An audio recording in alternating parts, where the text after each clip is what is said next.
Sa sandaling tayo ay humaharap sa mabigat na pagsubok at ang ating pisikal na katawan ay nanghihina na o iginugupo ng karamdaman, lumapit tayo sa Diyos at manalangin.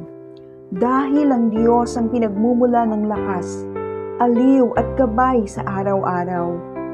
Tayo ay manampalataya at magtiwala sa Kanyang banal na plano.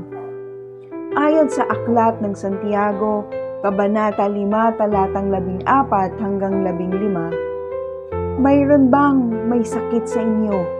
Tawagin ninyo ang matatanda ng iglesia upang ipanalangin siya at pahira ng langis sa pangalan ng Panginoon.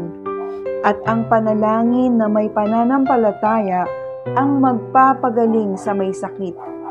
Ibabangon siya ng Panginoon at kung siya'y nagkasala, siya'y patatawarin. Tayong lahat ay manalangin. Ama na makapangyarihan sa lahat, lumalapit po kami sa inyo ngayon nang may pagpapakumbaba sa aming mga puso. Patawarin po ninyo kami sa aming mga kasalanan at pagkukulang. Idinudulog po namin ang mga taong may sakit at nangangailangan ng iyong pagpapagaling. Panginoon, ipinapanalangin namin na ang iyong aliw at kapayapaan ay kanilang maranasan. Pawiin mo po ang kanilang sakit at bigyan sila ng kaginhawahan. Buong pananampalataya po kaming lumalapit sa inyo. Palakasin mo po ang kanilang mga katawan, isip at espiritu, at ipagkaloob mo po sa kanila ang biyayang makayanan ang bigat na dulot ng karamdaman.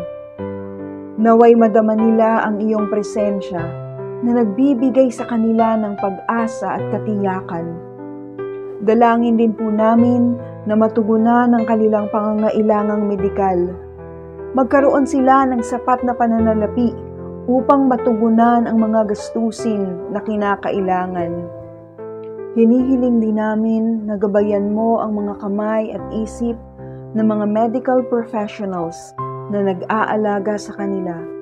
Bigyan mo sila ng karunungan at habag habang sila'y nagtatrabaho upang maghatid ng kagalingan. Panginoon, naniniwala kami sa inyong kapangyarihang magpagaling at nagtitiwala kami sa inyong takdang oras at kalooban.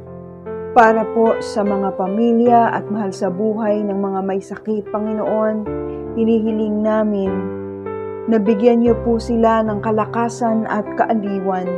Tulungan mo silang manatiling may pag-asa at magtiwala sa iyong kabutihan.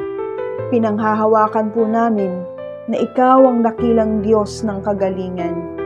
Ipinagkakatiwala namin ang aming kinabukasan at ang aming mga buhay dahil alam namin na ang iyong mga plano para sa amin ay higit na mabuti.